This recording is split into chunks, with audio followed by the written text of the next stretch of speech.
বিয়ের বয়স হয়েছে, বাসা থেকে বিয়ে দিচ্ছেন না, তাহলে আজ আমি আপনাদের কয়েকটা টিপস শিখাবো। এগুলা ফলো করলেই আপনাদেরও আমার মতো হবে। তো আমি বাসায় বিয়ের কথা বলতে পারি না, কিন্তু আমার বিয়ে তো করতে হবে। তাই বুদ্ধি করে বাসার মধ্যে উল্টাপাল্টা কাজ শুরু করলাম। এমন এমন কাজ শুরু করলাম যেন সবাই বুঝে যায় আমি বিয়ে করতে চাই। এই ভেবে বাসার খাটটা কাটতে শুরু করলাম।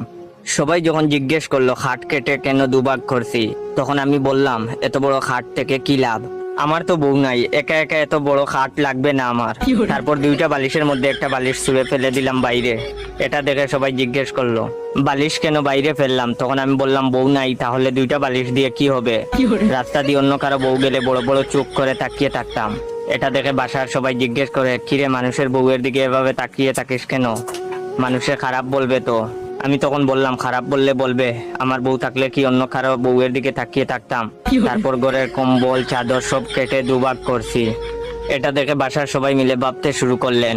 আমি ভাবছি কাজ হয়েছে, এইবার আমার বিয়েটা কনফার্ম। সবাই ভাবছে আমাকে মনে হয় বিয়ে দিয়ে দিবে, কিন্তু না, বিয়ে দিল না। সবাই মিলে আমাকে পাগলা গারদে রেখে আসলো। এখন আমি পাগলা গারদ থেকে এই ভিডিওটা আপলোড দিছি। যারা যারা পাগলা গারদে যেতে চাও আমার এই টিপসটা ফলো করো। ধন্যবাদ।